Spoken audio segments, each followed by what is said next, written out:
Hi, everyone. You often see these on placement exams, simplifying powers of I. So for example, I to the 0 is 1, just as 2 to the 0 is 1, and 3 to the 0 is 1. I to the first is I. A horse is a horse. I to the second, remember, I squared, is -1. And I to the fourth, sorry, I to the third, I to the third is I to the second times I to the first. I to the second is -1. I to the first is I. -1 times I is -I. So if you memorize these 4 basic powers of I, you're really in business. Because take a look here. What's I to the fourth? I to the fourth is the square of I squared. What's I squared? I squared is -1, and the square of -1 is +1. So here, I to the 0 is 1. Now we're back to I to the fourth being 1. Now remember, every time you increase the exponent by 1, you're multiplying by I.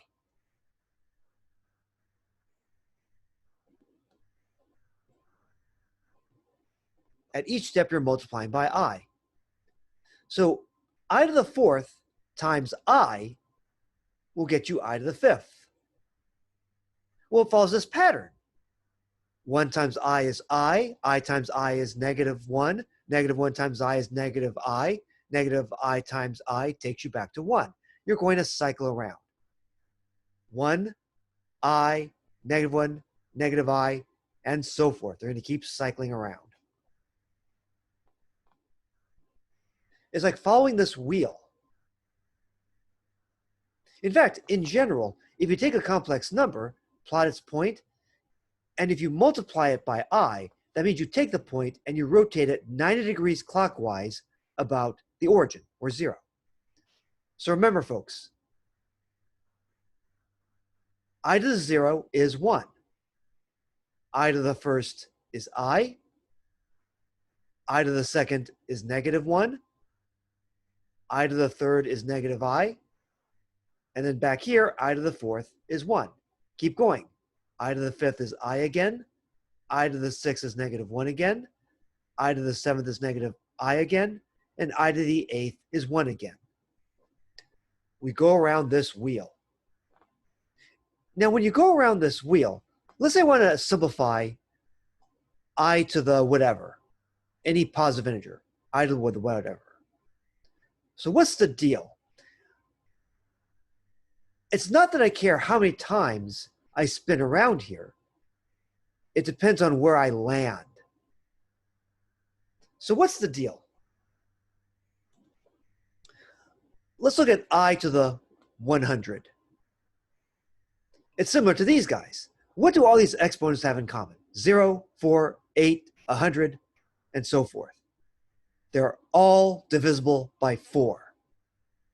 So if the exponent is divisible by 4, you're going to end up with 1. All of these are equal to 1. That's how they simplify.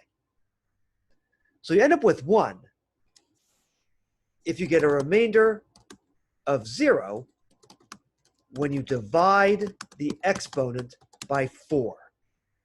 So that's the idea. You take these non-negative integer exponents. When you divide them by 4, you look at the remainder. If the remainder is 0, these are all equal to I to the 0, or just 1. Remember, it's really key that you remember this leftmost column here. I to the 0 is 1, I to the first is I to the second is -1, I to the third is -I. And then with the rule we're going to develop, these are all you have to remember. Right. Over here, for I, what's true of these exponents? 1, 5, 9. When you divide by 4, what happens? The remainder here is always 1. Over here, whoops.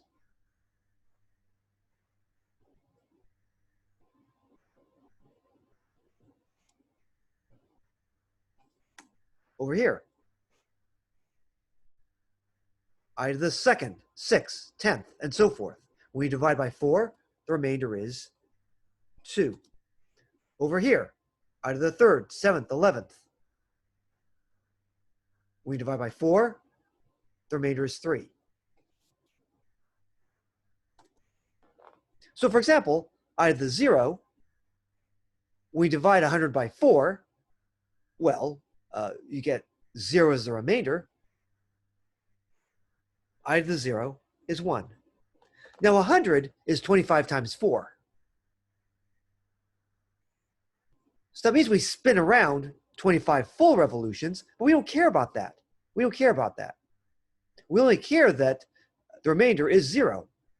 You end up at that starting point, at 1. Right. How about I to the 83rd? What's the remainder when you divide by 4? Well, bear in mind that 80 is divisible by 4. 83 is 3 more than that. So that's one way to look at it. You know that I to the 80th is going to be 1 because 80 is a multiple of 4. The remainder for this guy is 0. And then you walk 3 more steps. 1, 2, 3. And you end up at negative I. I to the 83rd is I to the 3rd, and you better remember that that's negative I. I to the 83rd simplifies to negative I. All right. So once again, I to the n, where n is a positive integer or non-negative integer, if you include 0.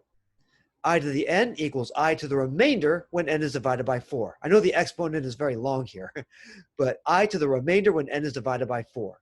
And then you can fall back on this basic list. And your final answer will either be 1 or I or negative 1 or negative I. All right. Remember, I to the 100th is 1, so is I to the 1000th, and so forth. That's good to remember.